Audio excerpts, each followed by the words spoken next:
And there we go. Live on another Tuesday night.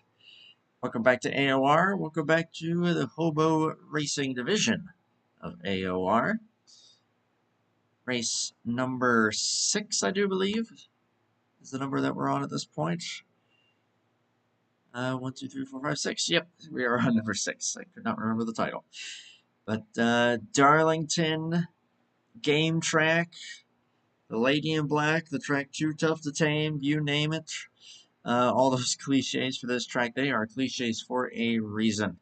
This track is going to eat these tires alive, going to eat these drivers alive probably, going to eat some sheet metal.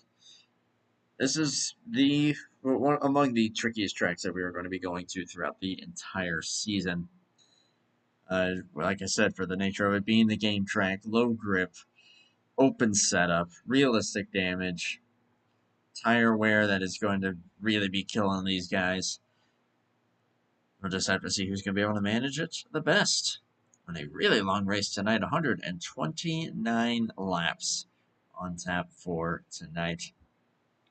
And a returning face to help me calling it this evening. Blake Warren, back up here once again. Dude, it's always a pleasure, and thank you for providing your services once again. Thank you so much for having me, Andrew. I've had so much fun commentating these races with you, and I've had a lot of fun watching these old timers run these races over the last few weeks with you. Lots of great racing and lots of solid moves, all things considered. Also, major wrecks, depending on where we've been. So it's been a bigger spectacle than I expected, and I love it. Have me up here as much as you want. Hey, happily, man. I'm honored, of course, as always, to be a part of calling the action. I am honored to have you back up here once again. And got qualifying underway at the moment. Even though qualifying, I think, just given the nature of how this race is going to go, may not be quite as important. Someone different is going to get the pole, though. Caleb Lingle not here this evening, so his pole streak's going to come to an end. Although as qualifying is winding down, drivers are setting lap times. Our last week's winner, McDaddy, currently sitting pretty with a 28.296. That is a flyer right there. These guys running in the .4s at the top of the practice board just a few minutes ago. Herman Reese to his outside as it stands with a 3.17. Just about to wrap it up here. I'm going to finish doing one thing here real quick.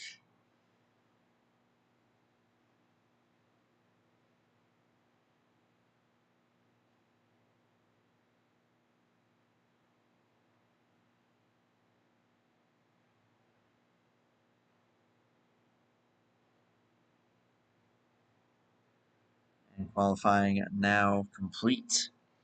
And, oh, we have a last minute Caleb Lingle sighting. Is he in here? He's in the server. I see his number. He just didn't set a lap time. That may be a late addition. He may not be starting on the pole, but it looks like he is going to race at least. So Totally missed that. But no, yeah, he is connected. He is in. Just did not set a lap time. So, McDaddy on pole and Herman Reese to the outside, as mentioned. KJ Kilojoules, after his 3-race winning streak earlier on, will start third. He decided to set a lap time. Jeff Fugate will be to his outside in the number 9. Ken Hansen and Steve Grant, couple sleepers there potentially. In 5th and 6th, Steve Grant swept both Darlington races last season, so watch for that 11 to potentially make some noise. Jeff Stakanis and Gary Morin, 7th and 8th, and then the top 10 rounded up by Ryan Johnson and Randy Smith. Wiley King, Duke Sorensen, Steve Rubino, Eddie Rayleigh, Troy Donahue, Jeff Bridegan, Ricky Bumbalo, and Charlie Trusty. Top 18 drivers all set lap times. Also running tonight, last week's runner-up Maverick. And then Ron Simpson, Caleb Lingle, and Monty Keller. Full field of 22 drivers It's a pretty healthy field for a track like this. Blake, I mean, you know a thing or two about how challenging Darlington can be, but the game track, I think, is just going to add a whole nother layer to the challenge these drivers are going to face. Yes, without a doubt. So a lot of my history, excuse me, my history at Darlington has been kind of flaky over the years, and it's a track that I've only gotten a little bit better at, and recently found race pace, potentially race winning pace. The biggest challenge with the in-game Darlington is that this track is much more narrow.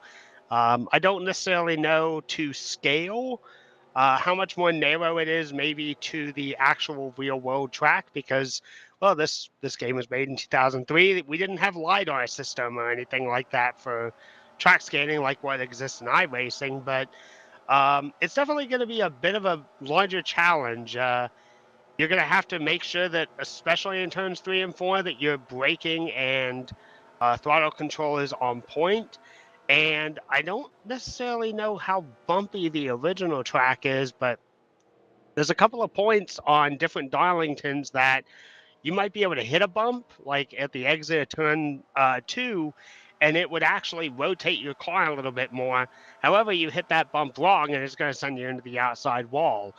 Other point of it also remains, well, may not be able to hook it or cut the corners deeply down into the bottom where the single white line is for the divider of what would be more or less the apron area, quote unquote, as it would commonly be today, and that of the racetrack. So it's definitely going to be interesting. A little bit more of a narrow Darlington, not as many characteristics to a certain extent, but still just as challenging, maybe slightly more. I absolutely agree with that. It is going to be really testing these guys and testing them just to keep it straight, keep it out of the wall, just keep your wits about you for how long this race is going to be. Just before we get things started here, just taking a look at the points coming into this race. Obviously, we're still way early on, even pre-chase. So, of course, take these with a grain of salt. But Jeff Stacanis currently leading the standings. 3 points ahead of Herman Reese. Mac Daddy, with his win last week, jumped up to third. Ricky Bumbalo and KJ are currently the top 5. Again, wins really don't garner you that many more points than you would normally get. So that is why it's just all about maximizing points. And hey, the win is just going to ultimately count as a statistic more than like a major points haul. It's really just going to be a matter of where you finish in relation to your rivals. That is why KJ, despite the 3 wins, is currently 5th in the standings after a very poor race in Las Vegas where he blew 4th gear. And obviously at a track like that, or even this track, no 4th gear is game over. So, of course, Keith McLean with the win last week. And Steve Rubino still riding high after that win at Daytona. Still pretty cool to see that. We've seen a couple of upsets this season so far, including Steve Rubino winning at Daytona and the runner-up finish for Maverick last week. Very, very impressive from him. So, we'll see what we may have something similar on offer for tonight, or if one of the heavy hitters is going to bring it home once again. Clock counting down here these final couple of seconds. Pit road speed 45 miles per hour. Me and Blake were talking about this a little bit in the pre-race. We're probably going to be around mid-30s as far as the lap count for hitting, just based on and I was actually wrong about the 129 laps. They appear to be using a different INI for this. It is only 103 laps. Which, honestly, I think might be the I was going to say might be for the best. Might not be a bad idea. So 103 laps. It should put these guys at a most likely a 3-stopper, potentially 2. If you really go nuts. But I think you'd be really pushing your luck on that one. But I think the chances of this race going green is going to be rather slim to none, and that is not a knock on the drivers. That is just a knock on just how difficult this track is.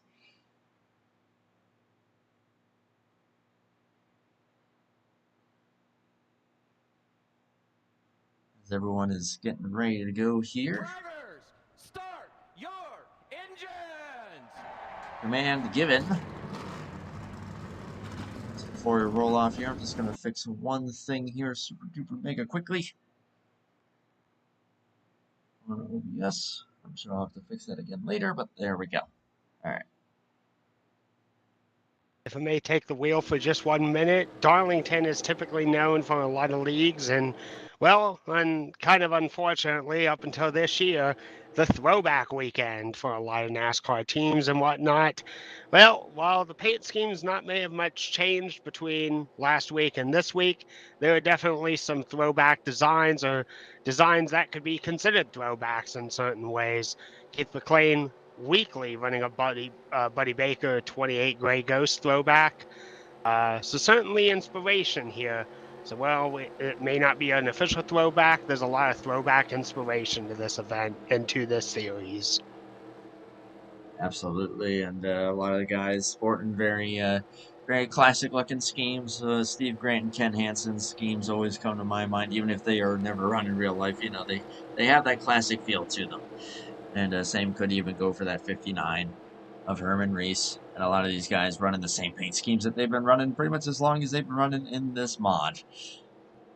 This is being Gen 6 BR15. It is Darlington. It's the lady in black. Who is she going to support tonight? Keith McLean, Herman Reese leading them to the green flag for 103 laps here in South Carolina. Race number 6 of the season is officially underway. Keith McLean lagged a little bit on that start, so he's going to lose the lead, but follow in behind the 59 of Herman Reese to follow along in second. And very quickly getting her down to single file. I am not surprised by that at all. Like it is, as you said, this track has such a narrow groove, a narrow banking lane that these guys are going to have to try to navigate. So trying to go side by side, even though it's fairly doable in real life, you can rotate the car even outside of that groove. There's just enough banking there. On this track, that ain't going to happen. So going side by side through any of these corners is a massive, massive risk. Yeah, this track is definitely interesting in regards to how it is laid out. I would say that, you know, certainly in a later run, you might be able to make a pass on the inside. There certainly is room, but you're still having to contend with the chance that the back end might kick out or might overdrive the corner. And the problem is at the other end of the racetrack with a big arc, you can gain a lot of speed there, but I don't necessarily know if you're going to be able to keep the speed up, throw it to the inside, and make a pass all at the same time before you head down that deathly back stretch. Just gotta hope for the best that maybe the guy in front of you makes enough of a mistake that you can clear him, or you're gonna have to try to outbrake him going through that corner. But yeah, Herman Reese with a power move there and a great jump on the initial start. Currently leading this race. These guys are currently running about half a second to 3/4 of a second off of their qualifying laps. That is them just trying to manage these tires to their fullest extent. That is just how much of a difference it is going to make in this long run. Should we get one, of course. KJ currently in third place at just out of Fugate, Ken Hansen, Steve Grant. All those guys are holding steady, although a little moment there for KJ. Going to get out of line. And we'll promote Fugate to a podium position for the time being. Ken Hansen, rather courteously, I'd say, let him in. Knowing KJ, he's probably running a pretty loose setup, so he might be holding on for dear life. But if that trend continues for him, actually in the long run, when the right front, which of course tends to be the tire that wears out the most, unless you got the heat really on that right rear, but the car should tighten up over time. See if that will be the case for him. But right now, I don't think he's got a happy race car. He's kind of holding up these guys behind him. But see how patient they're all going to be. I'm willing to bet at this point in the race, you're probably going to be like, yeah, it's fine. I'm going to just putz around here. Oh, goodness, that's the wall. Ugh. I'll drop him back to 7th place. and promote all those guys, Hansen, Grant, and Stakanis, up a position each. Gary Moore, Ryan Johnson, Wiley King, the current top 10 runners. Do I know a piece of Darlington lore? Hit me. All right, so on the racetrack where the dashed white line is, from there all the way to the inside yellow line, that was the original racing surface. What is the banking? What is the typical racing line and everything like that? That was considered as a safety zone if the car ended up overdriving the corner. They would have a safe net, so to speak, to be able to ride on. So you actually drove a lot closer in a much flatter corners on Darlington back in the day, and then this eventually became the racing surface. I think maybe once they found out, oh yeah, it's actually faster up there. As Keith McLean just took the race lead there, got the move done to the inside of Herman Reese, and Herman said, "You may have that, my friend." Some smoke there off of turn 2. Yep, Charlie Trusty appears to have had an issue. I would not be surprised if He's out. losing it again. He's got pancaked both sides of the car.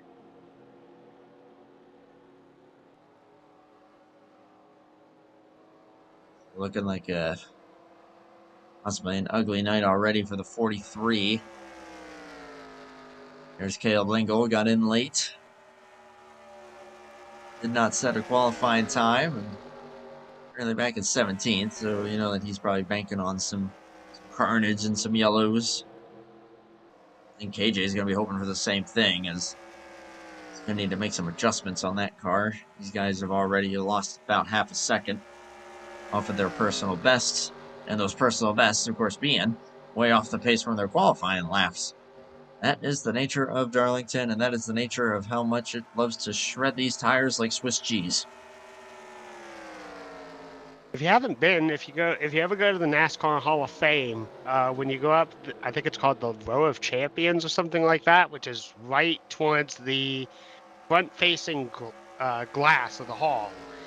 The more that you walk up, and the steeper the banking gets for the cars on the outside, they have individual sections of racetrack that they have pried up and everything like that. You can be able to touch and feel how abrasive and tire chewy the Darlington surface is, and Rockingham is very much the same way, at least before they repaved it. Oh, that's actually really, really cool. NASCAR Hall of Fame is not a place I have been yet, but would certainly never, ever be opposed. If I'm in that area, I would love to do that. I was going to say I've been to Charlotte and I've been to Darlington as 2 of my races with a buddy of mine. Although I got sick, unfortunately, for Darlington last year for the 500 race, and now I'm kind of sick broadcasting this one. Both Charlotte and Darlington were probably my most favorite venues to go to, just because they are so historic. Oh, look out! Turn 1! Oh boy.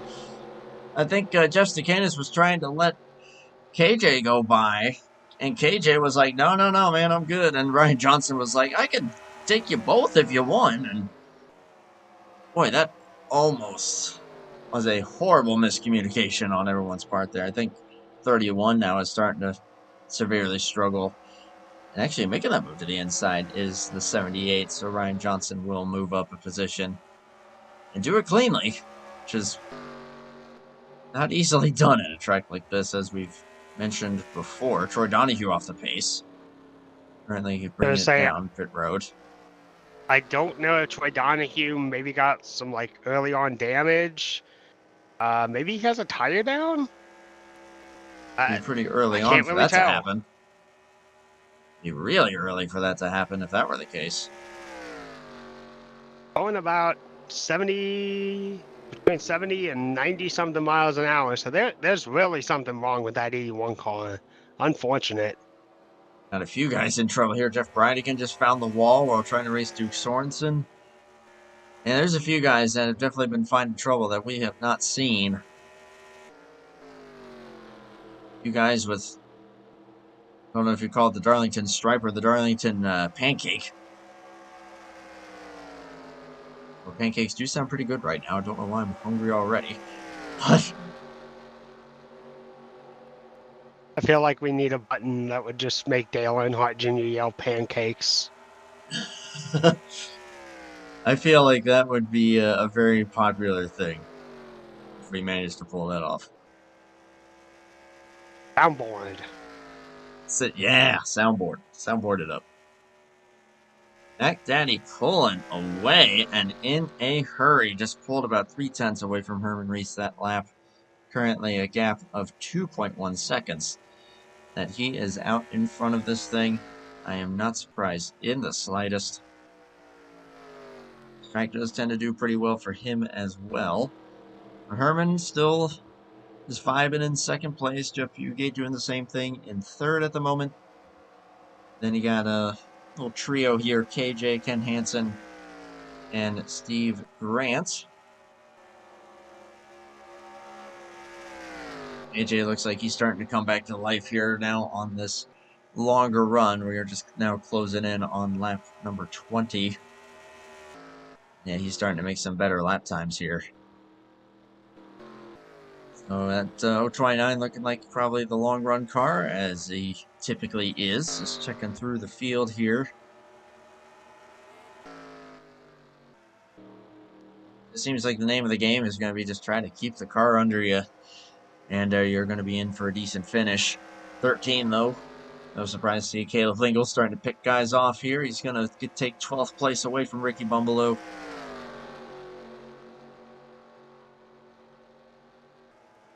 I went ahead and looked this up just for the sake of it, and while most of his wins came at like the bigger tracks, you know, Daytona, Talladega, etc., Buddy Baker actually has 2 wins here. He won in 1970 as the 38th race of the season, and then 1971 in the 16th race of the season. So Keith McLean definitely living up to Buddy's on-track expectations here.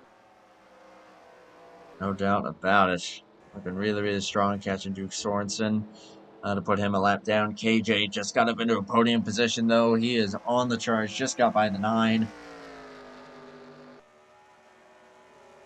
And yeah, he's lapping a couple tenths quicker than the guys around him. Although he's on pace with the 28, so don't know how well that's going to go down. It's going to make the peak the inside of Herman Reese, and Herman Reese says you may have that. I hope that both Duke Sorensen is okay, and I hope that people avoid him well enough. He's very much off pace. I don't know if he did too much damage to the car, if he's just not feeling it right. I think he's probably just pulling to the inside and just trying to get out of the way as best as he can. Yeah, this is not a... Candace in pit lane. Yeah, I saw that with the 31, and I was going to call it out that he really dropped. Really, really mishandling race car, and he's saying, "Up, I can't do this anymore. I'm going to short pit." Try to fix whatever he can to try to get that car to a better handling state. Caleb Lingle into the top 10 now. Also running the top 10 and keeping it relatively smooth. Randy Smith. Shout out there to the number 10. Guy that always just quietly runs consistently. Often will lead laps in races thanks to just kind of getting the lady lap. But that Speedland card with the Led Zeppelin sponsorship this time around. It's pretty cool to see. Shout out to Randy Smith. Hopefully he can continue to convert that as this race goes on. Ryan Johnson 7th, just ahead of Wiley King in 8th. Ryan Johnson just continuing a smooth run of his own. Ken Hansen and Steve Grant getting a little closer here in the battle for the top 5 position. 94 and 11. Herman Reese slipping just a little bit. Fugate starting to close on him.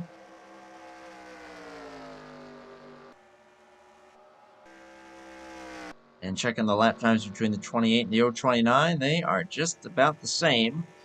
I would imagine pit stops for these guys will probably be coming in about 10 laps, roughly. You've got this much of a lead, though. I gotta say, I don't think you're really all that pressured to burn up your stuff. So, might actually be doing a little bit better on tire wear management. Sometimes it also comes down to the setup. If you can That run a too. setup, yeah, if you can run a setup that allows you to continue to rotate the car when the tires are really worn out, that will definitely make a difference.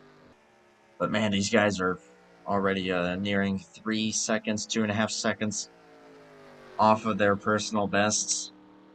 And I am noticing the difference in speed in the corners. Keith McLean is going about 150 at the high end through this corner right here, and down to 148. Whereas these guys, in practice at least, were managing to hold it at about 170. So that's a big drop. I mean, again, I know they're driving way more conservatively, but that is just the nature of the tire wear here.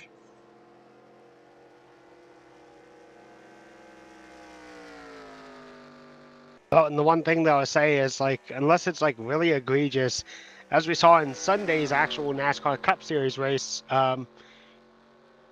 you don't necessarily need the cleanest race car to be able to win this event. You just need to have the better tires and still be fast.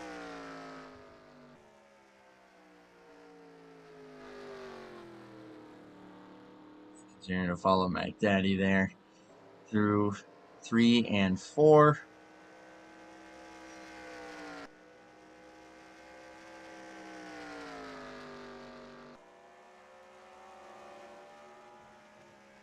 KJ right now through the same corners, he's managing a little more speed. Sorensen coming off pit road there. Jeff Fugate has managed to get by the 59, who I think may have pitted. You believe he did, so short pit option there for the 59.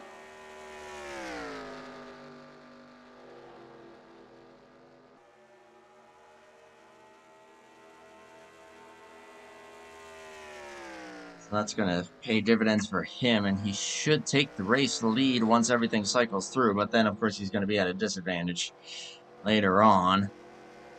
Sorensen back down pit road yet again.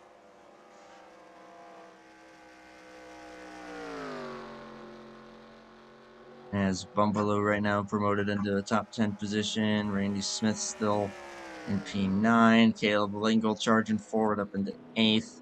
And we got some other guys coming down here. Ken Hansen and Steve Grant. There's Fugate. Bumbalo tried to pit. Looks like he may have missed it. And Keith McLean is coming into the pits. Killer Jules looks like he will be staying. Whoa! Oh, McLean slides. Oh! He caught it. He didn't blow a tire out, but he did slide it, and he is. Oh no! Oh, he didn't pit. Yellow's out. Yellow's out. Yellow's out. Okay, maybe that's why. Is that for him?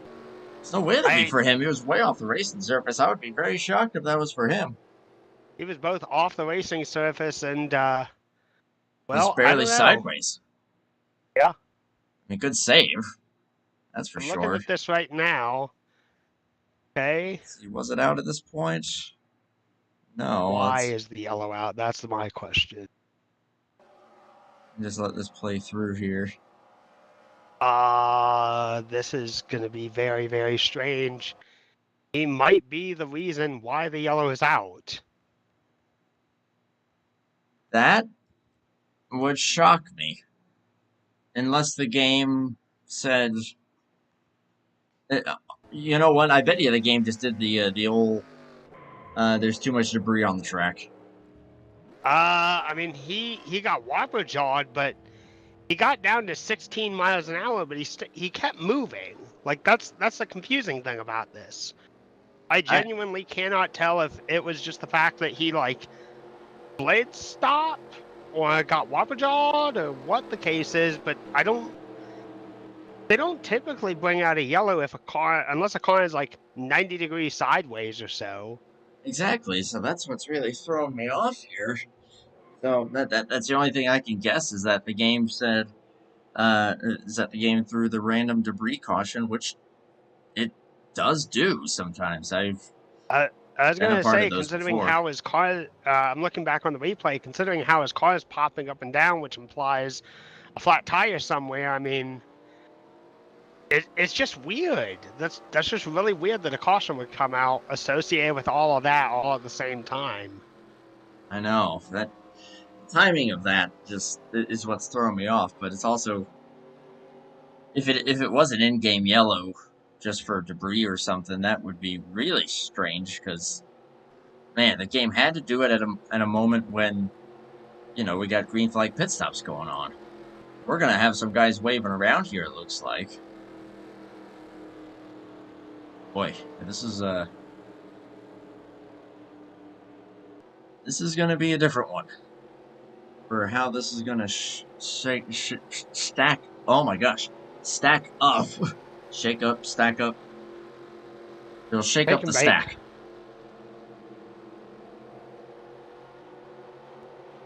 I was gonna say the one question that I have, I can't tell, but I don't think that there are any cars that need service in the backstretch pit lane. So No, I I think was some just a guys little are just messing confused. A couple around. cars went down the backstretch pit lane, but there's like nothing there. Like I don't know why. They're probably just messing around. Keith McLean back down pit road, and he's even speeding. So I guess he's taken claim for it. That's the only thing that I can think of is he effectively was the one that brought out a caution. I don't know what the series rules are in terms of like claiming cautions. If there's unlimited, you only get 3 strikes and you're out, or what the case is. But I mean, I'll admit this, even in some leagues that I've run in, if I've done something so egregious, I'll just, all right, I'm just gonna restart the tail end. Like it's bad enough I caused a yellow. Let's just get me out of the way of everyone else. Something else bad doesn't happen. Right? Yeah. Everybody's upset with me right now. Why make the situation worse by restarting in 10th?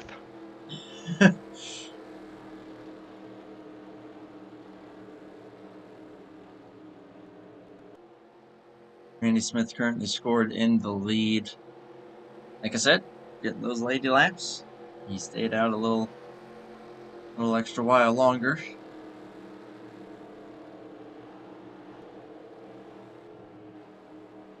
He's gonna bring it down pit road here.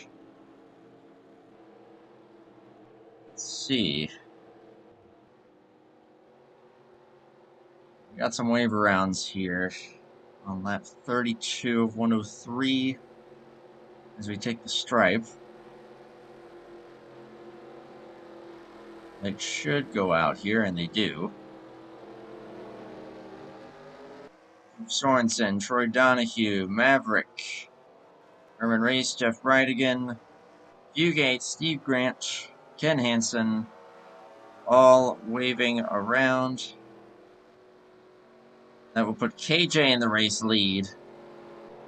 Miley King second. Ryan Johnson, Caleb Lingo, Ricky Bumbalo will now be the top 5. Those are guys that stayed out longer, did not get snowed by that caution.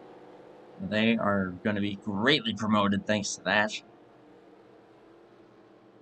Ron Simpson, Monty Keller, Eddie Rayleigh. Jeff Takena still scored a lap down, so I think I'll put Keith McLean and then Randy Smith in the top 10 as it stands. There's going to be some scoring to sort out as well when it all comes down to it. But and correction is actually going to be lap 37 when we take the green here. Lights are back on. I'm sure like I said, some scoring has to be corrected. If that was a debris caution, that's just rude. That's just cruel for everybody, including the admins.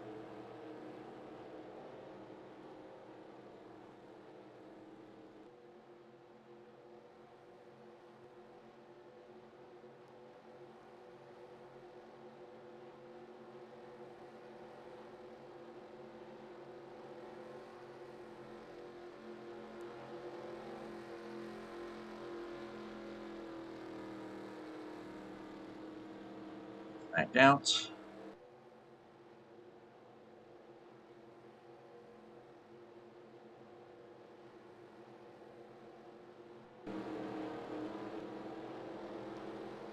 So that will put us with 15 drivers on the lead lap.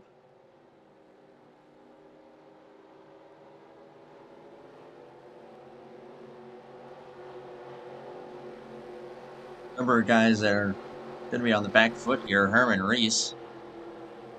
Gonna have to try to claw his way forward. Jeff Fugate, Steve Grant, Ken Hansen. All drivers that ended up on the wrong end of that caution. Definitely have the cars to be able to work their way forward, but this is not an easy track to pass on unless, as we've seen, the guy in front of you is a little more generous and is willing to let you by, which I think sometimes the extra courtesy in sim racing tends to trump that exists in real life. There ain't so much of that.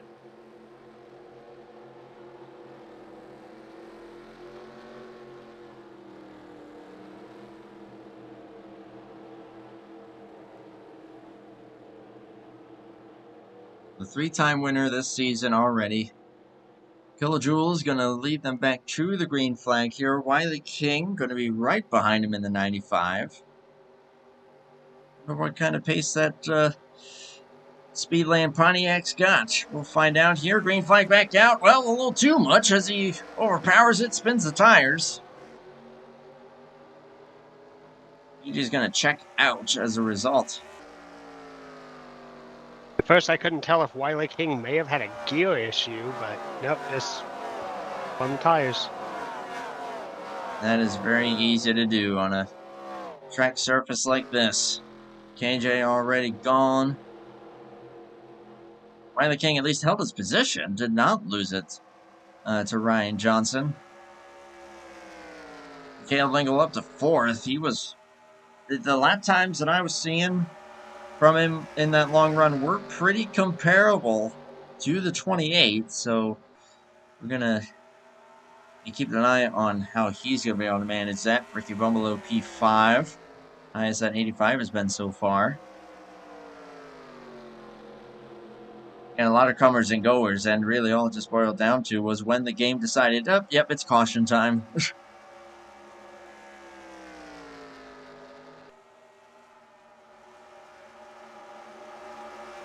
Jeff Stakanis, despite being 2 laps down, going at it with Monty Keller here.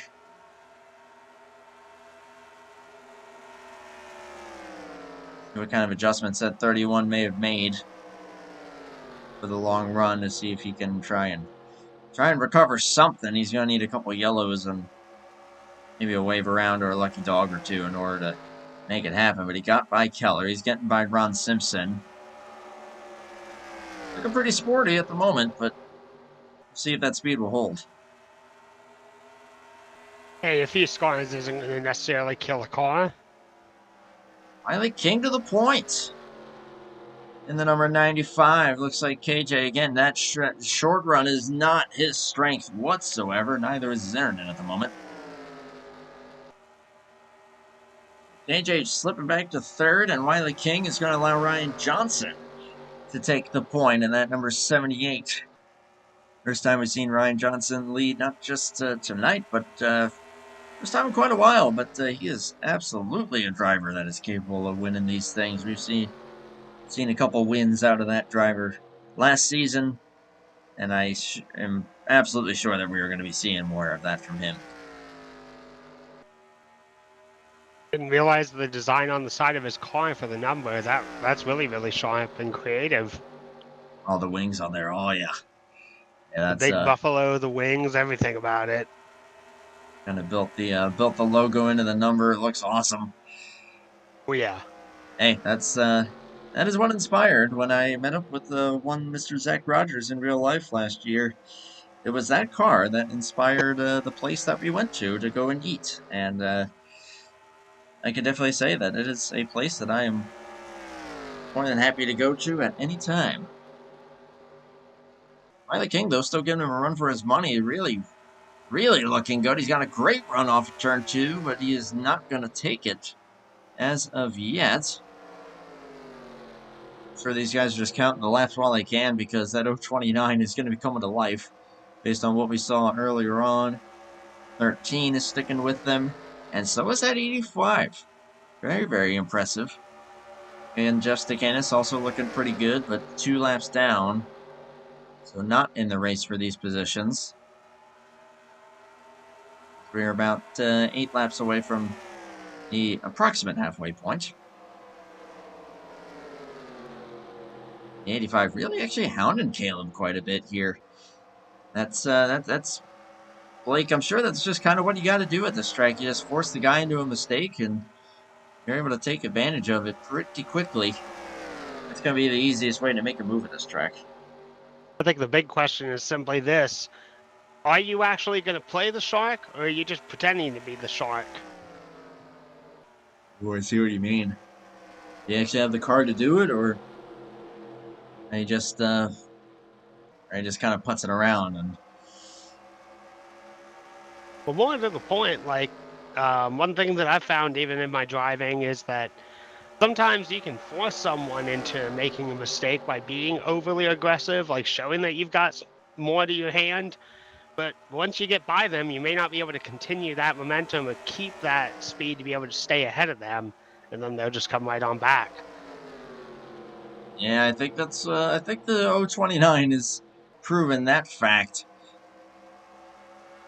He is starting to find that car once again, and all over the back of the 95. I think that's just going to be a matter of time before he tries to make that move. Lingle's still in the picture there. Ricky Bumbleow's still in the picture. And lo and behold, oh, yep. 6th. Oh, yeah. He's going to be a man on a mission here. Try and make up some ground. Just got by Monty Keller and Ron Simpson. Eddie Rayleigh, Randy Smith, currently in the top 10 as well. Shout out to Eddie.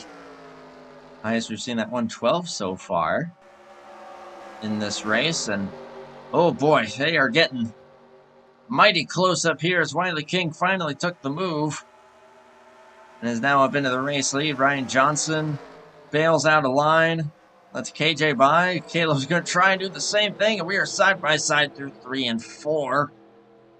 Sketchy, sketchy spot to do it, but they make it work. Although this time Ryan Johnson says, all right, yep, no, none of that. Go for it. And Caleb Lingle now up into a podium position. I think Ryan either pushed his car as hard as he could to be able to hold on to the lead and get what he could out of it, and is just kind of letting people by so he doesn't get himself in any trouble or cause an accident. And then on the flip of it, I can't really remember what his pit strategy was. Maybe he's like Suda needing tires and gas? Well, he did stay out, or he was one of the drivers that was able to benefit from staying out. I guess that we had a moment. But no, yeah, him and anyone else that stayed out longer, and thus were still on the racetrack before the caution came out, benefited greatly, and now that is what has got him up into the 3rd position.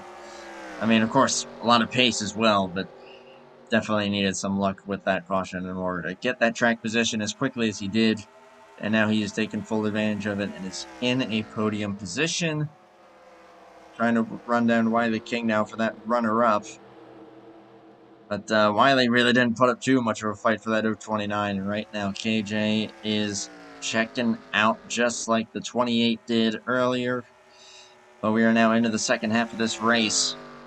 And only one yellow flag so far, and it was kind of a phantom yellow. So and that starts to make you wonder, could this actually end up being a cleaner, more kind of tire-based race than we may have initially suspected, at least as far as I suspected?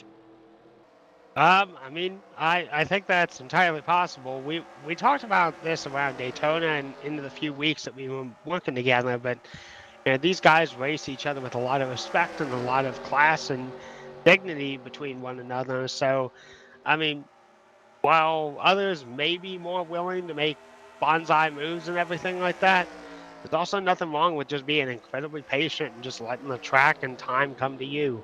You may not need to make a real move on the lead or be overly aggressive until about 10 to go, as Caleb Wow. Lingle gets a little loose off the exit of 4. That was a good save, trying to maintain it, but will unfortunately lose that third position to the 28, and now could be under fire from the 78 here soon. And he's gonna make the move on Wiley King. Wiley says, "Go for it, good sir." There's that courtesy you were talking about. So now 2 of the faster guys on the long run. Now 1 and 2. Question is, does that 28 have enough to close the gap? You know they're pretty even, but can he close in on that 1.7 second lead?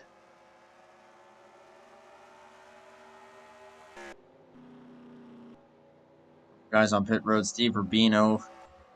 Troy Donahue is on very slow down pit road. Jeff Bright again with a lot of damage. Your other guys struggling. Gary Morin just hit the apron and then the wall as a result. It's just hyping up Eddie Rayleigh a little bit ago, and now he's back in 14th with a lot of side damage. Herman Reese hasn't really recovered. Currently running in the 13th spot. No damage though, so no discernible bad moments for him. Actually, Steve Grant and Ken Hansen that are starting to move at least a little bit forward. But they both got caught out onto that caution. Jeff Fugate on the prowl. I believe that is the 8th position that he just took. Ron Simpson starting to slip. Randy Smith running 7th. Man, the Speedline car's got it figured out. Smoke on the backstretch.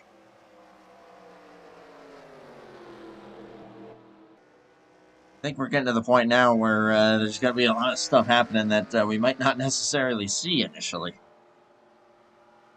I'm going to race down pit road.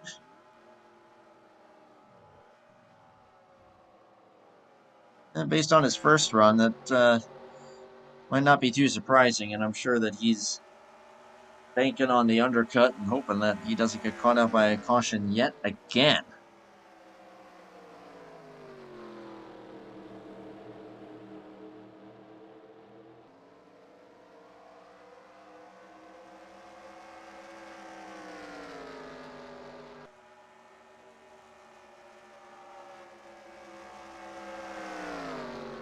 Riley King still holding on to 3rd place.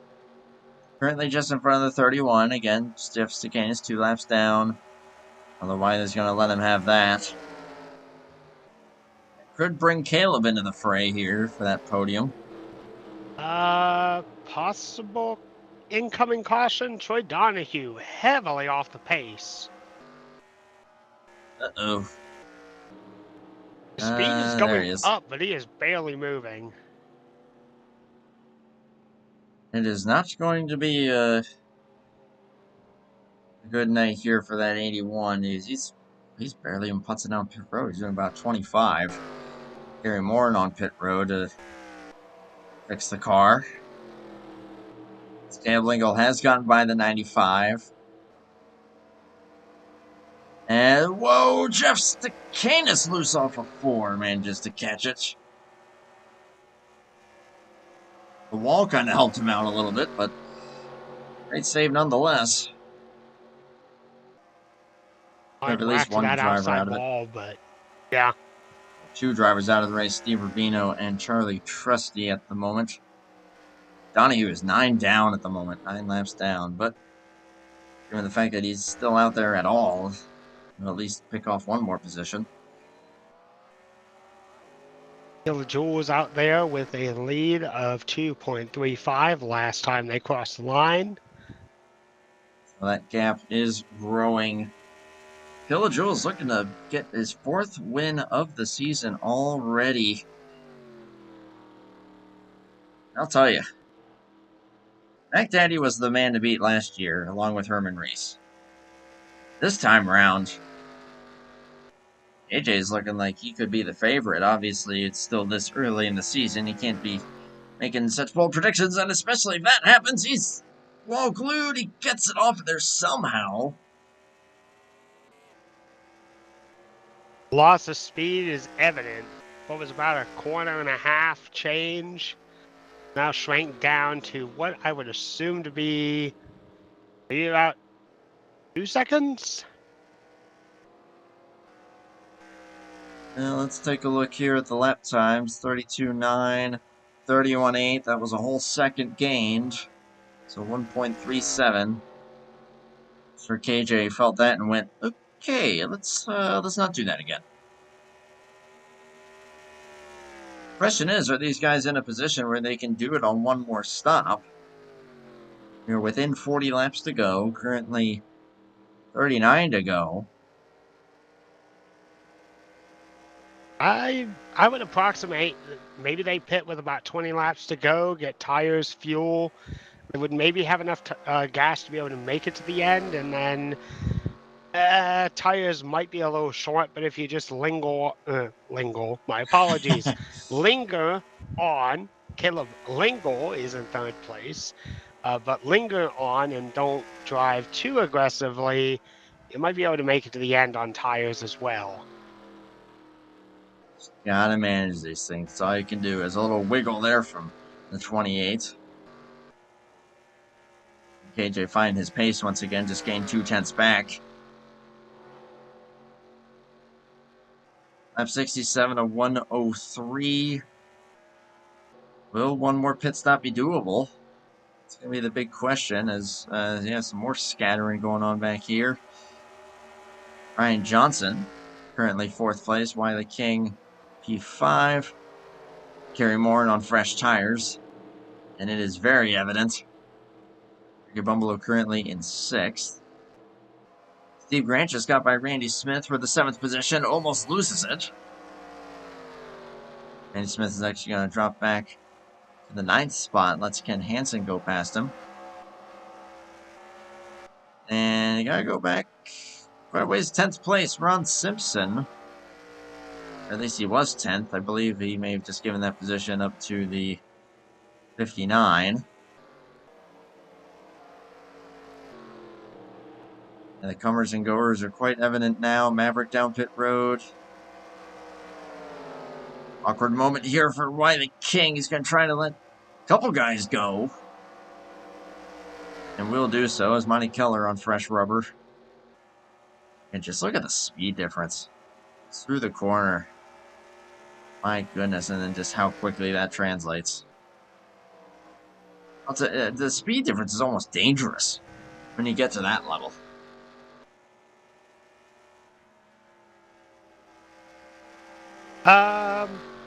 Okay, this is interesting. I don't know if this is the case, but I'm riding along with Keith. Kind of wonder if he is shifting down in the corners, maybe clutching it a little bit. That's interesting. We got pit stop, maybe? Nope. KJ just being extra conservative with letting Fugate go past him. I stand corrected. My apologies on that. Yeah, I thought I saw what you were seeing earlier as well. I think the game's just kind of messing with us a little bit. But I definitely saw what you were seeing. So if you're guys that are pitting right now, that's going to be a long way to go on these tires. I think you're going to be really struggling. But I think for the guys that are managing it up front here, I think it shouldn't be an issue making it on this one more stop.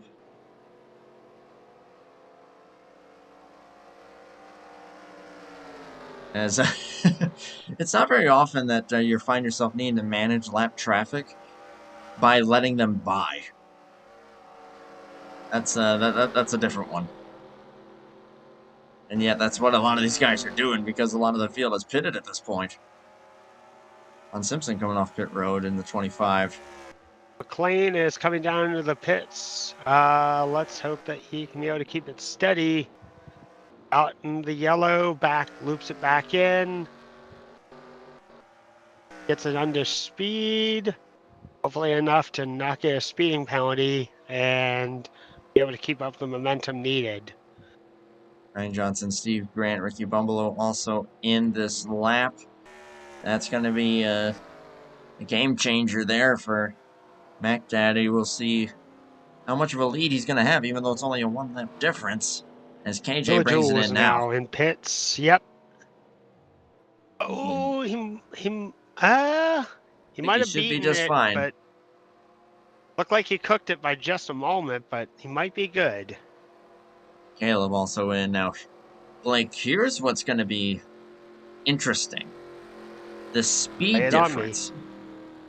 The speed difference that we are about to see out of the leaders, like the guys who are going to be inheriting the lead by having pitted early, versus those that are pitting now. Ooh, KJ had to back up a little bit. But Only a little. It's going to be... I am going to be very intrigued as to who's going to be where, how the speed differential is going to play out.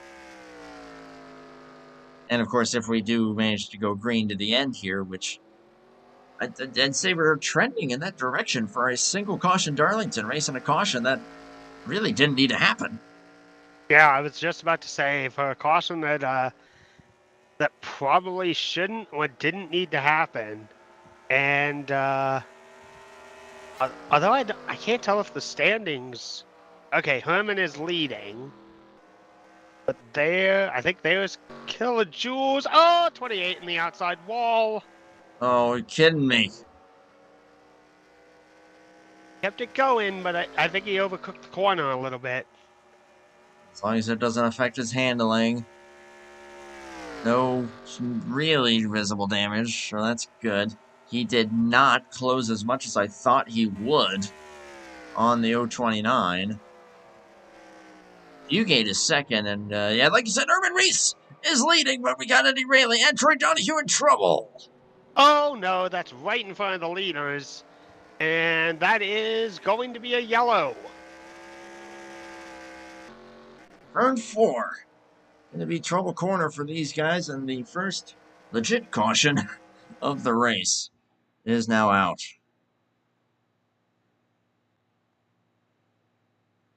Looks like Rayleigh maybe trying to pit.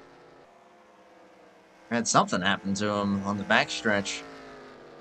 Okay, no, yeah, he wasn't pitting. No, ooh, just kicked loose, tried to save it. Donahue not able to slow up in time. Just nicked him a hair, and that's what finished him up. Could have been a lot worse. Oh, yeah.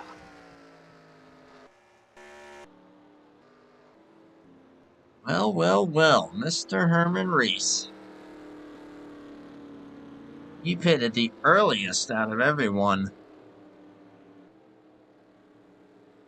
So now the question is, does he lead the field down, or is he going to be pitting all by his lonesome? I mean, I know they only ran a few laps, but I'm going to be honest with you, with how much of a tire grinder this has been, I would, if I was even running like 4th, I would go ahead and just pit.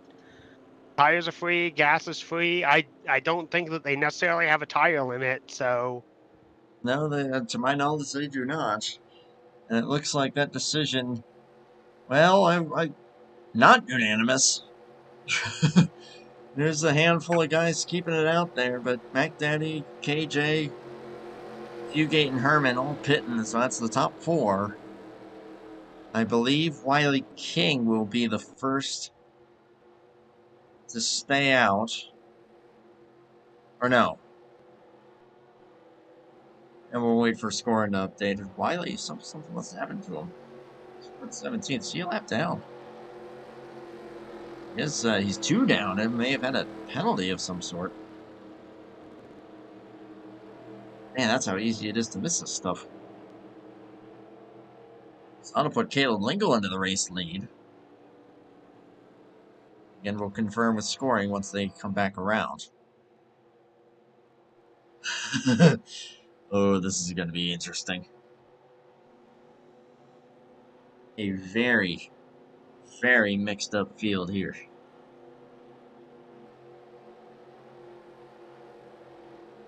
No, I gotta say this about Caleb Lingle, just the strength that he's shown while I've been in these races with you here. Andrew. Like, he's definitely really, really solid, at least with keeping up with the Joneses. Like, he has the ability to finish up on the podium unless something bad goes wrong. He's a heck of a driver. He's really fast. It's just a matter of keeping that car under him most of the time. But it would not surprise me in the slightest to see him at least get a couple W's this season. Tonight could be the night. He's got a horde of cars behind him. Obviously, I know Ryan Johnson is pretty sporty. But this is still not going to be a sprint to the finish here. Lights are still on the pace cars, so I think if they go out next time, that will put us on lap 81. That will be 23 to go when we go back green. That's going to be a plenty long enough run so that the tires are going to definitely be crying by the end of it. So you got to manage. You still got to manage. That's really what it's going to come down to. Caleb Lingle appears that he's going to be first with Ryan Johnson, Steve Grant, Herman Reese, and Jeff Fugate, the top 5.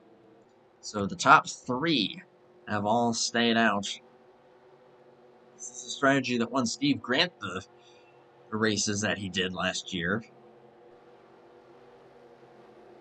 And man, you got that 28 and 029, the 2 quickest. But they're going to be 6th and 7th.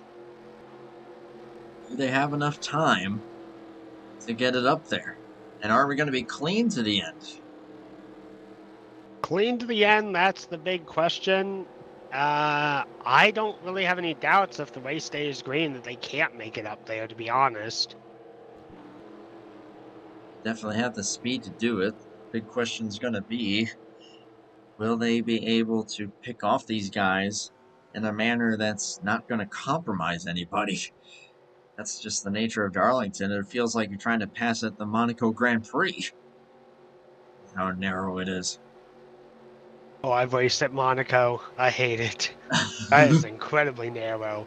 I think I'd prefer Martinsville over Monaco. All you need to do is watch the 2025 real-life Monaco Grand Prix to know exactly what we're talking about if you are unfamiliar with Formula One.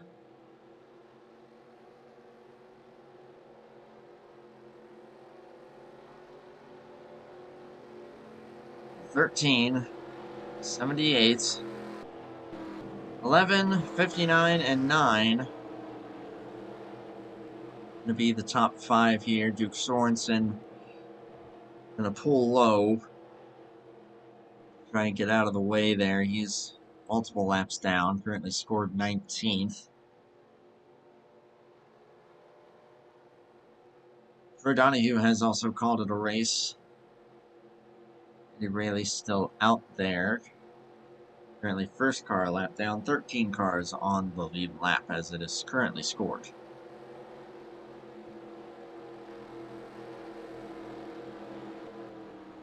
Did have a couple wave rounds there, including the 95, 23, and I believe 31 as well.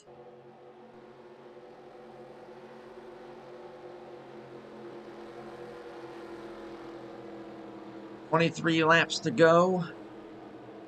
These tires only a couple laps old on the 13, 78, and 11.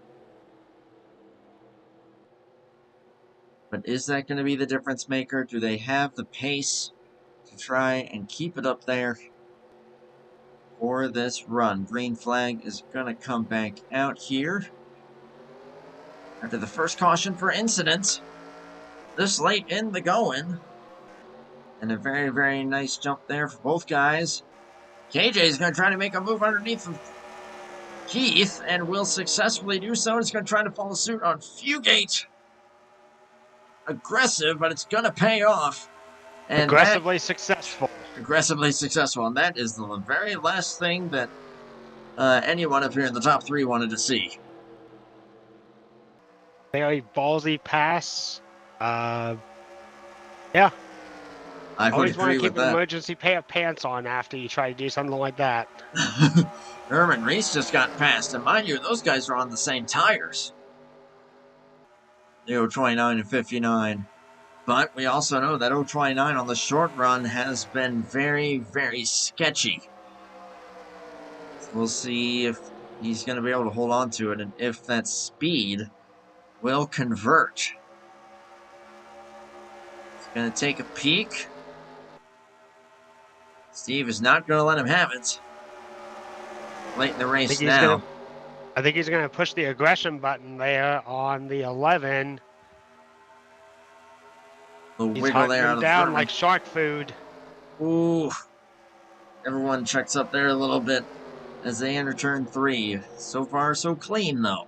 Caleb Lingo continues to lead the way. And Caleb Lingo, after I didn't even think he was here tonight, normally we see him qualifying up at the front, did not take a lap time this evening, and finds himself in the race lead. Ryan Johnson, though, looking very strong. Doing very well in second place there. That was almost contact. Katie is going to go for it. Steve Grant says, no, you don't. And is going to try and keep him at bay with a run on the outside. And we'll hold that for now. Matt Daddy gets the outside of Herman. Herman does not fight him. Oh, two of the strongest cars now going to have a battle for 4th place. Oh boy. Nice run there for KJ. Going to get to the quarter panel once again. Steve's going to be a little more conservative this time. And KJ will take that podium position. Now he's got 2 more to do it. Oh no, Keith is going to spin it. Not again.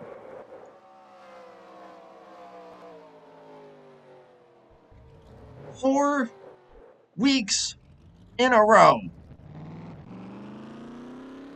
that Keith finds trouble. Hey, Andrew. Yes. Well, when Davey Allison would go and win, then crash the following week, win, then crash again, maybe get another win, and then crash.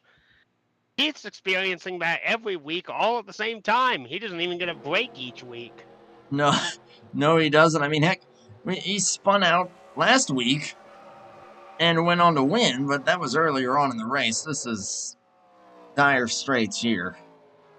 I was gonna say, here's the unfortunate thing. Like, I mean, if I was Keith, I would still go ahead and pit for tires. Like, I don't know how much burned rubber we got from the slide there, but he's gonna have a lot of cars he's gonna need to pass in order to be able to make it back up. And I don't know if that speed is gonna be there to be able to still be race winning. I think it's, the guys ahead of him pit. I think it's too late in the going. Actually, you know what? We're not even going to find out because I think he just quit. Oh no! Yeah, he did. Oh, and for the weirdest thing too, puncture. It's listed as a puncture. The heck is the difference between a puncture and a tire? I kind of have a feeling the tire... Well, actually, you can DNF because of a wheel issue. I just kind of figured that wheel and tire would be more closely assimilated to one another versus puncture. I don't know. I think, honestly, I don't even think that was necessarily like what knocked him out. I think that he just said, well, there's no point anymore, and he was probably a little frustrated, so he said, enough of that. He was just trying to make the move underneath of Steve Grant to try to pass him. Car got upset as it clipped the apron. I give Keith a lot of credit, though. He did not get into the 11. Thankfully. And that could have been much, much worse. Well, and, you know, I'm not saying this to poo-poo on Keith's drive or anything like that. In fairness to him, turn 4 at Darlington, especially in the modern configuration, it is very, very tricky. It is very easy to have the back end lose it on you. Oh yeah, if there's any track that is gonna bite you, it's this one in this version. As we were saying earlier, the game tracks are designed just kind of how it's supposed to drive in real life, and that is very, very challenging. A lot of tracks that are meant to be a little more forgiving in later versions of a lot of the game tracks. So when you come to the originals, yeah, it is more than likely gonna find a way to bite you. And it bit Keith, and unfortunately, even though last week he was able to rebound from it, that is still 4 weeks in a row that 28 has found some sort of trouble. Tell this story real quick. Earlier today, I decided to just for the funsies of it, there's a NASCAR Racing 2003 career UI thing that's been worked on for like maybe about the last half year or something like that. I went ahead and just did a test season to see how the SNG03 Cup mod would do, and with the ratings that I had, Bobby Labonte ended up winning 14 races and won the championship by like 175 points over Kevin Harvick, I believe. Hey, you know what? That's a guy I wouldn't mind seeing doing that either. Like Bobby Labonte. I think both the Labonte bros.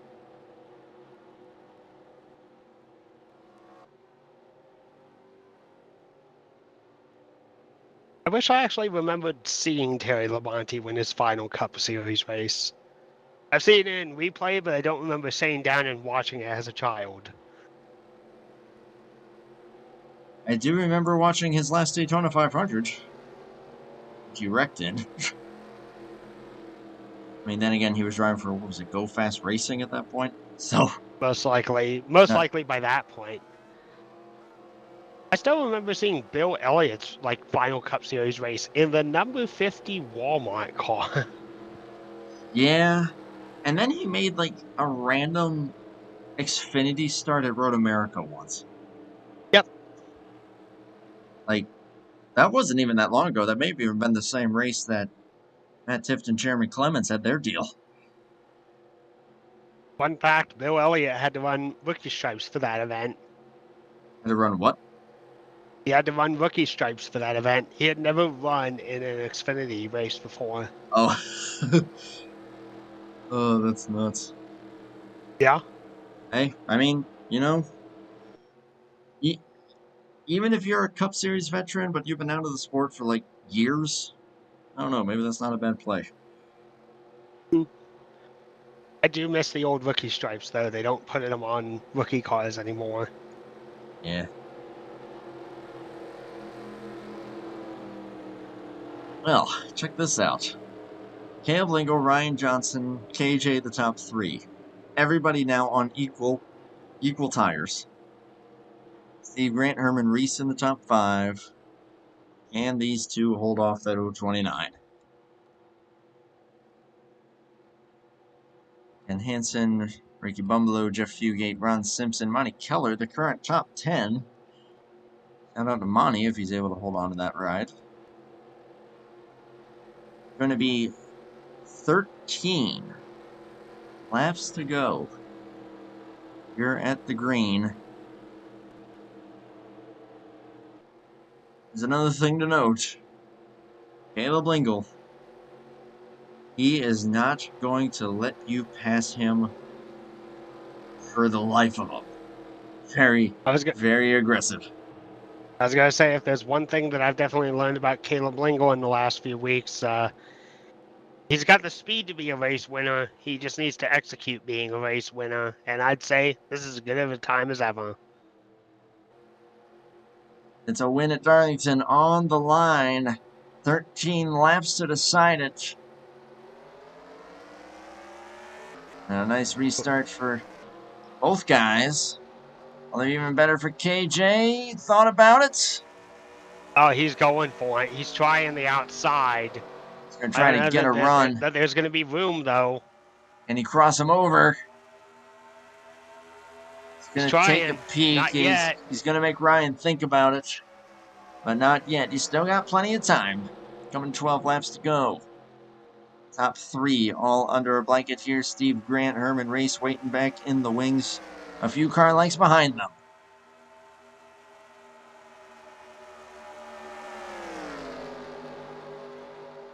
Ooh, nice corner there for Ryan. Getting really, really close. Down Johnson the gonna back try to go right on his rear end. Gonna peak, but not quite enough momentum to commit to that move. I'm going to ask a silly question here, but I'm just going to be honest. How much do you think Darlington has as a drafting track? Like, just with momentum, just with passing. Is there any drafting-esque strategy that is kind of done at this track? Maybe a smidge, especially off of turn 2. If this were CTS physics, I think it would be even stronger. But Fair. I think the backstretch is going to be your best bet for that one. And then, of course, you have the heavy braking zone into turn 3. So I think if you are going to make a move on marriage, that's going to be the place to do it. You know what? Very fair. AJ took a peek. Still not enough. 10 laps to go. Ryan Johnson, you know, he wants this win. He's not just going to be sitting here just trying to defend second place. But he kind of has to do the same thing, too. Boy, this is not a position I'd want to be in if I'm 78. You got to attack, you got to defend. I was going to say, whether I'd be first, second, or third, my heartbeat would be pumping iron right now. Oh, yours and mine both. I'll tell you, Steve Grant and Herman Reese, they are certainly not dropping back. Neither is Ken Hansen. No credit to all those guys here. KJ now, is that enough? Oh, he sends it hard. Clipped the apron, though, had to check up, and Ryan will hold that position for right now. All of this behind Caleb Lingle, who continues to lead, but only just. I was going to say, if I was Caleb Lingle, I'd be looking up in that rearview mirror and being like, come on, guys, keep on fighting, let me get ahead. he's rooting for that 78. He knows how good that 029 is. As I think we had one in the wall. It may have been Steve, and I think it was, so that'll be 4th place for Herman. As those guys just slip back a little bit there as they're starting to mix it up. Lap 97 of 103. 7 laps remaining. Answer me this real quick, Andrew. Do they have a, when it hits this lap, you race back, or were they always racing back? 10 laps to go, you race back, I'm pretty sure. Okay. And the race runs with the potential of finishing under caution no matter what. Oh, yeah. Yep. Okay. They run it to the advertised distance. KJ has slipped back a little bit, probably trying to cool his tires down. That's allowing Ryan Johnson to pounce just a little more here on the 13. I was going to say, Ryan had a much better corner entry into 2 and 3. Lingle drives the middle line roughly, which I think is negligible. It works well enough in 3 and 4, but I don't think it works as well in 1 and 2. I think you need to either be up closer to the outside wall to cut off the run that you can get off of there, or you need to keep it tucked down below, because that Buffalo Wild Wings car is right on his rear bumper. And I don't know how much longer he's going to hold him off. Killajules to the inside. Gets cut off once again. He's going to be staying in 3rd, but the wick is getting turned up. Here we go. I think, 3 laps to go? 4. 4 to go. 4 to go. And yeah, I think KJ cut him a little slack. That could have been very, very ugly. I thought they were both about to tear it up, but credit to KJ for saving it. Ryan Johnson still fighting with everything he's got. KJ to the wall. That'll give them some breathing room. Herman Reese inching closer, but I don't think he's going to quite have enough. Steve Grant, Ken Henson, Ricky Bumbalo still all back here, along with Jeff Fugate. That's all for a top 5 position. Now 3. I was going to say Killajules may have hit the wall, but he still is like less than half a second behind. Good corner for Ryan. Man, if you're Ryan, knowing that you at least have a little bit of breathing room for now, I think what you gotta be doing is just backing up your entries and just trying to mat it as hard as you can. I was going to say, I would say hold it back until the white flag and then throw all caution to the wind. Drive whatever the tires give you. I mean, he's right on his rear end, like by less than a car length approximately. 1 and 2 is definitely his strong end of the track, but he gets a nice 3 and 4 through that time. White flag here at Darlington. Does Ryan Johnson have enough to try to get past this 13? If Or you're is gonna do Caleb it, you're gonna gonna get have back? to do it this lap. I think Caleb actually got him on that corner. Ryan's gonna have to really send it.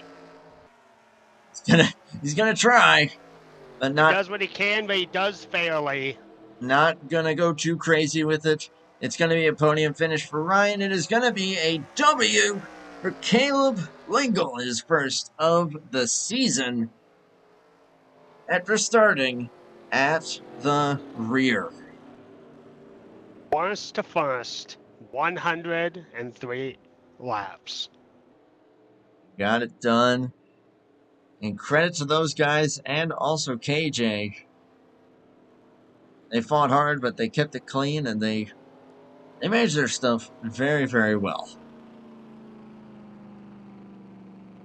This is not an easy track to fight that hard on, as we've mentioned many a time.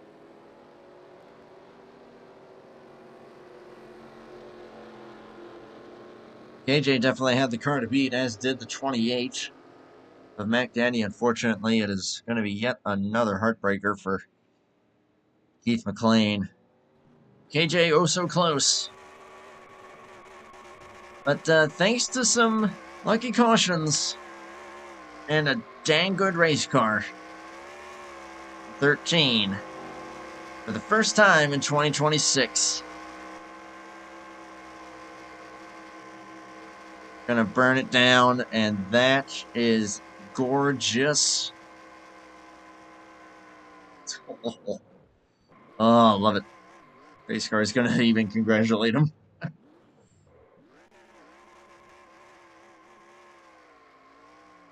Always something to win at Darlington. Oh, big time. Big time. What a job.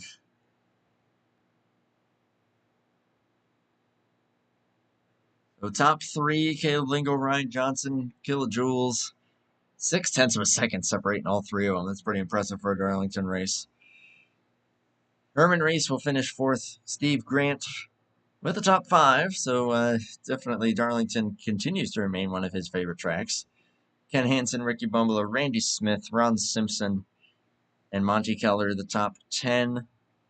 Gary Morin, Eddie Rayleigh, Jeff Fugate. That's not going to be very indicative of the speed that number 9 had. Going to finish 13th. Maverick and Wiley King, the last cars on the lead lap. Jeff Stakanis, tough night for the 31 overall. Jeff Brightigan, 17th. Duke Sorensen, 3 laps down, last car to finish. And then the bummer for Mac Daddy, going to finish 19th. Out of the race, along with Troy Donahue, Steve Rubino, and Charlie Trusty. We'll get a quick word with our top 3 finishers here as per usual.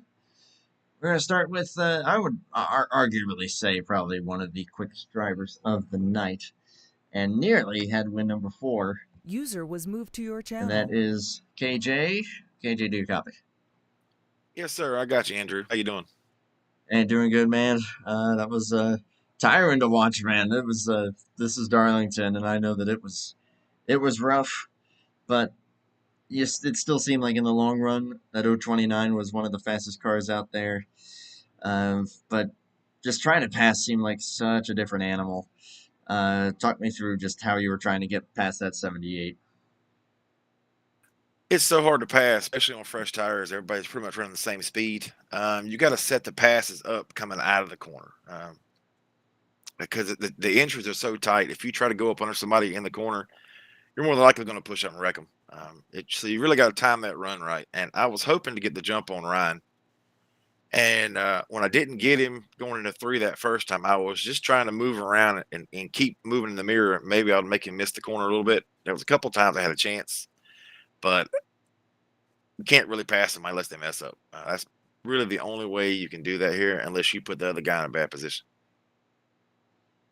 And sometimes they'll be courteous enough to let you by, but obviously at the end there, that's not really going to be happening much. I did also want to ask you, at least on the short run, that car did seem a little sketchy. But the long run is when it really came to life. How was it driving for you out there? That's just my outside observation, but want to get your take.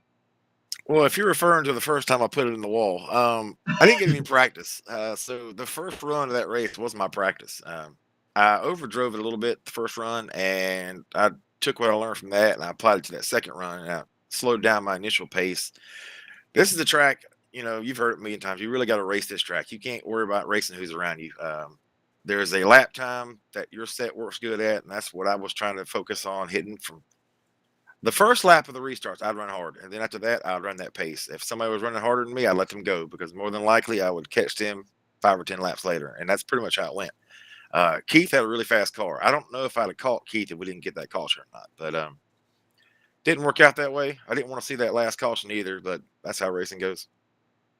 Yeah, and like you said, everyone got on an even playing field and just struggling to pass, but still an impressive run nonetheless. Win number 4, not quite tonight, but I'm sure that'll be coming soon enough for you.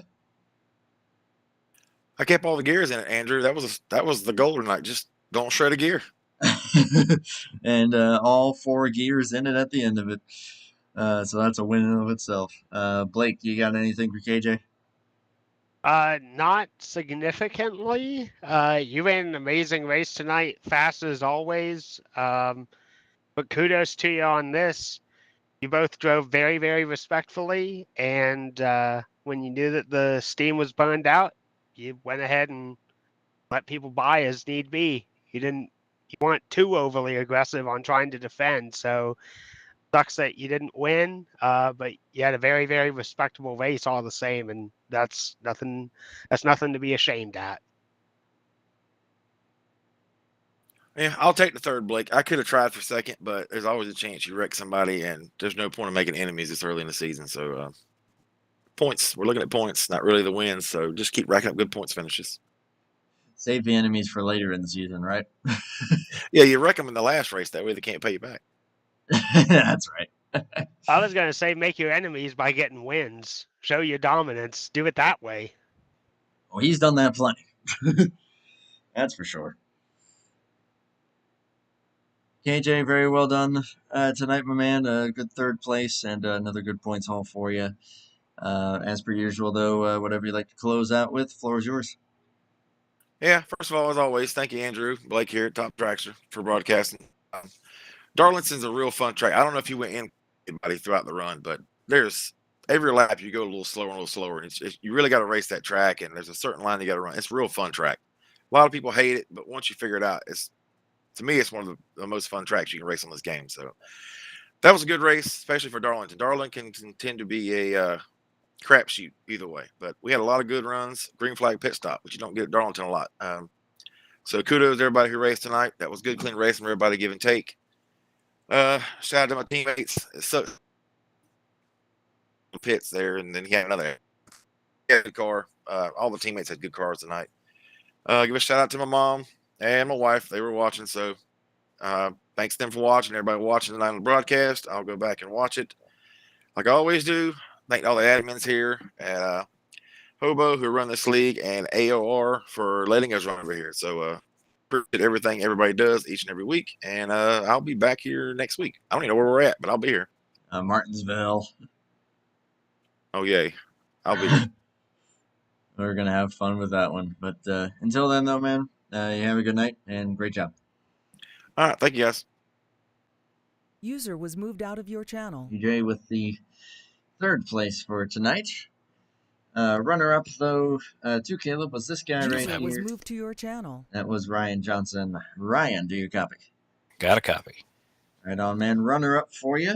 Had a great car there. You were able to keep up with Caleb once you got that track position, which after that kind of phantom caution, kind of got you in that position. But man, once you got up there, man, you didn't really lose it. So it seemed like that 78 was pretty well hooked up. But obviously, it's a tough track. So I'll get your perspective. How was it driving for you? Yeah, just kind of ran a slow race. You couldn't really push because the tires would fade so quick. So just kind of rode around and got lucky, I guess, when the caution came out, when you had, green flag pit stops going on. Some guys had to do the wave around, which really helped, and was able to keep it from that point forward. But yeah, just real tough. Once those tires wore, you get loose off the corners, and had to tiptoe it, and well, I was able to make it work out. It worked out somehow or another. I'll also ask you this much. Trying to attack Caleb while defending from that 029. To me, that's like any driver's worst nightmare when you got both ends that you're needing to worry about. Yeah, I didn't really. I knew Caleb was going to have to make a mistake for me to get by him, so I was trying to push it and maybe get a run on him. Off really two. I didn't have much for him coming off four, but yeah. KJ was definitely keeping me on my toes. He had a couple of runs there where he could have probably stuck it in there, but it might have not ended well. So I appreciate that. And we kept it clean and was able to come out with second place. And we always love to see you up there, of course. We do have the short track at the Paperclip Martinsville next week. Any particular expectations for that one for you? Just finish best I can there. It's not one of my better tracks here at HOBO, so just do all I can, get all the points I can for moving forward during the season. That's all you can ask for. Blake, what you got? Well, not much really. Just kudos to you on both being able to attack and defend as well as you did. I guess the only thing that I had in my brain was I wondered if you were going to try and throw it in 1-2 to try and gain a little bit more on him, potentially put the bumper to him, but you did an amazing job tonight. Great job. Thank you. Yeah, I just tried to keep a smooth ride. Caleb's also my teammate, so didn't want to do anything to wreck out a buddy, So kudos to him. He had a good race, especially he didn't even qualify tonight. Got in here late, had a ball game, so good win to him, and good racing up there with KJ. I mean, hey, even if you did try to put the bumper to him, I mean, Steve Grant saved it off of Herman's bumper last year, so maybe he could have done the same thing. It would have been a heck of a repeat. Yeah, don't want to do that though. I don't want to do that to anyone, so I like to keep it clean. So good on you for managing to do so, and a great finish to you. But for right now, though, whatever you'd like to close out with, the floor is yours, my friend. All right, like I said, congrats, Caleb. Good race, KJ. Shout out to everyone here at AOR and HOBO for keeping HOBO going. So you got your Keith, Jeff Stakanis, not to mention whoever else. So really appreciate that. Had anyone watching, I don't know if any of my CCR buddies were watching, but shout out to them if they were. Come check them out if you can. And that's all I got. Right on, man. Well, best of luck to you at Martinsville. We'll be watching. But for right now, though, just enjoy the good result. Very well done. All right. Thanks, guys. Appreciate it.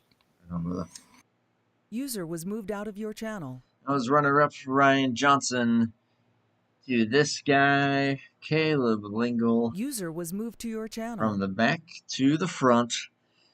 Caleb, do you copy? Yes, sir, I do. Win number 1 of 2026 here at HOBO. And like I said, from the back to the front, they were saying with how late you got in there, weren't able to set a qualifying lap. But, hey, it didn't seem to matter. That thing seemed pretty darn well and hooked up for you. Yeah, it was pretty stable. I really didn't know what I had. I didn't get to practice at all until today. I did 20 laps before I had to leave, and the race server started, and I didn't get to run any more laps until a little bit in happy hour, then the green flag. So I took it easy and just try to control the tire wear. I'll ask you this much, though, during the final run there with how fast KJ was, but then you also had Ryan Johnson breathing down your neck. Was the priority just making sure Ryan stayed behind you, or was somewhere in your mind going, oh, man, KJ's right there, too? Ron's a good friend of mine. He's a teammate. He's a good teammate, and I know he'll race hard, but he'll race clean as he can. And I knew I had a little bit buffer with him. Not that he was trying to let me win or anything. He was breathing down my neck pretty hard, but I had to run hard. But also, we had 13 laps to go or something. We went green, and I still had to manage tires a little bit, so I couldn't go full out. So it was like a fine line with the running hard and watching the tire temps and tire wear. And I guess that's just one more kind of logistical question there is right front versus right rear. If there was one tire that tended to really do you in if you pushed it too hard, because I know the right rear can get a little hot, but the right front usually is the one that wears the most. Obviously, I know you were pretty well hooked up, but was there one way or the other that it seemed to lean if you pushed it too hard? I guess it depends on how I push it. If I just drove it in really hard, or if I just, different ways I could make it wear differently. I'd rather wear the right front more because you can control the push a little bit more than you can that no grip in the right rear, especially in turns 3 and 4. Turn 4 can be exit of turn 4 can be really hard. So yeah, if I ran it hard, like trying to chase somebody down, I think I would wear my right front out more. But if I ran it differently, I could have wore the right rear out more, and then that would be a problem too. So I could do either way, but yeah, I'd much rather wear that right front out and be a little bit tighter, and instead of spinning out. It makes a lot of sense, and honestly, I asked that for my own sake. If I ever race here again. Hey, you managed it beautifully, obviously, and very, very impressively done. Blake, what do you got for a race winner, if anything? Well, Caleb, I've been watching you the last few weeks when I've gotten to come in here and get to do these races here with Andrew, and I kind of knew that you'd be able to get a win at some point. I didn't expect it to be this fast. Big question from me to you is this your first win at Darlington? No, I've had a win here before, over here with AOR and HOBO. So it's been a pretty decent track for me. It's been a few years since I've had a win, but yeah, I did not come into this race either thinking I was going to win just because of lack of practice. And then I got in here and saw how fast KJ and Keith were. I said, well, I'm just going to get a good point stay. And yeah, I got that. Yeah, that and so much more. That's right. That'll move you up in the standings, no doubt about it. Actually, let me give a refresh. Let's see if it's updated yet. Not yet, but that's okay. We're definitely gonna be seeing you moving up there potentially. Yeah, maybe top 5. We'll see how it all stakes out. But great run and very, very, very big congrats on the win. Before we let you go, though, you have been up here enough times that you know exactly what to do. Yes, sir. Thank you all very much. Thank my Lord and Savior Jesus Christ. Thank my family. They let me come straight home from a ball game and jump on here, and so appreciate my wife for letting me do that, and say hello to my mom that's watching and family and friends that are watching as well. Big thanks to teammates. Big thanks to Ryan again tonight. Racing hard and clean. Thanks for y'all broadcasting, and Jeff Trowbridge over here for hosting us over here at AOR. And yeah, and good race with all the guys tonight. Low cautions for Darlington, so that was a good run. Pretty clean race overall. And I guess one final question: that first caution of the race, was that Keith that brought it out, or was that just a phantom? I was so far in the back, I don't know that I saw it or know what really happened. We were looking all around the track, and it was like no one's around, nothing's happening. And sure, Keith slid, but he never went more than even probably 30 degrees around, nonetheless 90. So I don't know. It was like, did the game really just do a random debris caution? But hey, benefited a lot of you guys, got you up there, and once you got up there, you did not look. Well, I'm sure you were looking back, but you know what I mean. Oh yeah. I'll have my eye on that mirror a lot. Yeah, and don't blame you one bit. Big congrats on the win, man. Hopefully first of many this season, and hopefully we'll get to talk to you after Martinsville as well. Sounds good. Y'all have a good one. Have a good night, brother. User was moved out of your channel. Martinsville is going to be very interesting. I thought tonight was going to be way more of a kind of, I don't want to say caution fest, but definitely more. There would have been more cautions in my mind than actually happened. So credit to all these guys on that. We'll see what Martinsville holds. Blake, I'll get your closing thoughts on what we got to see tonight. Well, I'll certainly say this for a Darlington race. That was a lot cleaner, way less cautions than I expected. But more than anything, what an amazing race all in all. Nothing got so crazy that it got to the point of danger or anything like that. But definitely amazing that the racing turned out as well as it did. And for Darlington, I think a lot of people would take that as a good race day. Anytime that you have the caution count at less than 5 at a Darlington race, that's a good deal. I will definitely fully admit that. It is a tough track, but hey, it's now in the rearview mirror for these guys. And next week, like I said, Martinsville is going to be a whole different ball game. We'll see how that will pan out. It's the SBP version, so hopefully not going to be quite as chaotic, but we will see how it all goes down. Thank you again to Blake for joining me tonight. I am really exhausted, so I'm going to be going straight to bed here pretty much. But thank you to anyone that did tune in. Hopefully you'll be able to tune in next week for the paperclip. Until then, a good evening. Spring's right around the corner for everyone here in New England. We're almost there. We're getting some of these cold days, but bring it on, spring. Bring it on. And just also want to send all thoughts out to anyone affected by the LaGuardia collision. As a bit of an aviation fan myself, seeing that kind of thing always kind of hits home. So all thoughts go out to families of those that passed, anyone that was injured, and honestly to the controllers as well, because that's a rough deal. So just hoping all best thoughts to all of those involved. See you all next Tuesday. Until then, good evening. Take care.